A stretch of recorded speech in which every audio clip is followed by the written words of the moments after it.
Je suis devenue gestionnaire de programme à l'Institut de recherche du CUSUM.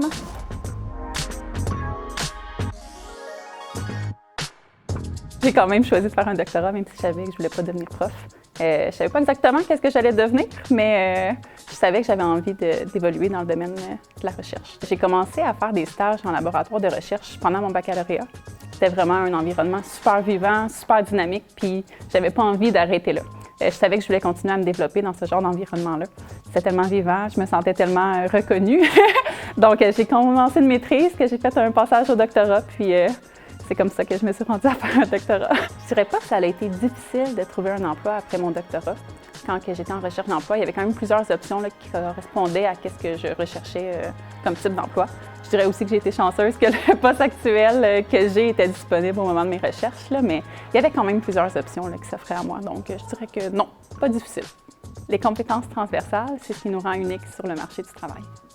On est capable de voir des situations complexes dans son ensemble, de vraiment comprendre la problématique, trouver des solutions innovantes, les mettre en application. Donc, je pense vraiment que tout ce qui est communication, gestion des employés, gestion financière, c'est quelque chose qu'on acquiert dans notre projet de doctorat qu'on n'aurait pas si on avait juste un baccalauréat. Le meilleur conseil qu'on m'a donné pour me trouver un emploi intéressant, c'est vraiment de ne pas me fermer de porte. Donc, même s'il y avait des types d'emplois qui n'étaient pas exactement ce que j'avais envie ou qui n'avaient pas nécessairement qui ne demandaient pas exactement l'expérience que j'avais, de quand même appliquer pour me rendre en entrevue puis pouvoir expliquer en quoi je me distinguais du reste des candidats puis pourquoi mon doctorat c'était aussi important pour avoir ce type de position-là. Si j'avais un conseil à donner à quelqu'un qui réalise que ses chances sont faibles d'être prof, je lui demanderais si c'est vraiment ce qu'il veut faire. S'il veut vraiment être prof, il y a moyen d'y arriver, mais il faut savoir que ça prend des sacrifices, ça prend de l'énergie, ça prend du temps. Donc, vraiment, de bien réfléchir.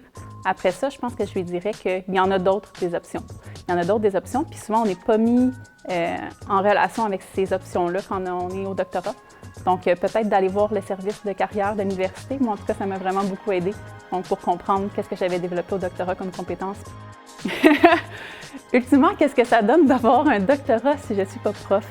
En fait, je dirais qu'on est vraiment des candidats qui se distinguent parce qu'un doctorat, c'est pas facile. C'est des épreuves, c'est des épreuves, c'est des épreuves. C'est toujours rencontrer des difficultés, puis on n'a pas le choix de les surmonter. Donc, on développe des capacités de débrouillardise vraiment qui sont exceptionnelles. Puis ça, je pense que ça nous permet de résoudre des problèmes, de développer des projets, de faire avancer plus rapidement qu'est-ce qu'on doit avancer dans différents types d'emplois que le candidat régulier.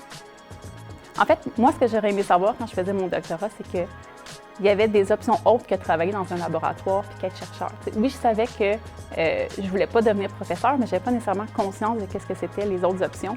J'adorais le milieu de la recherche, mais je ne voulais pas être chercheur. Puis il y a de la place au niveau de l'administration de la recherche qui demande des doctorats en recherche.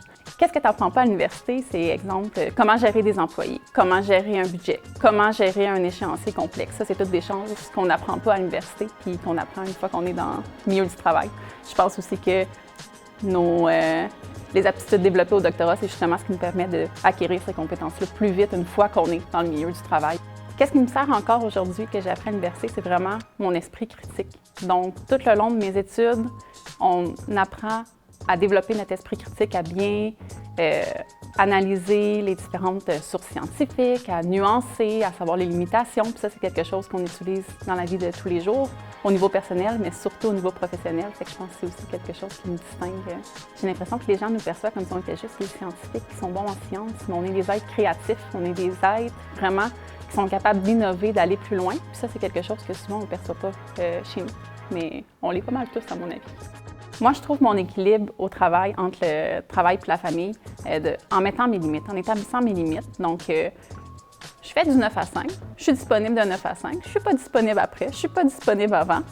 Le droit à la déconnexion, on a le droit, on enlève les notifications sur le téléphone, on ne regarde pas les courriels en fin de journée.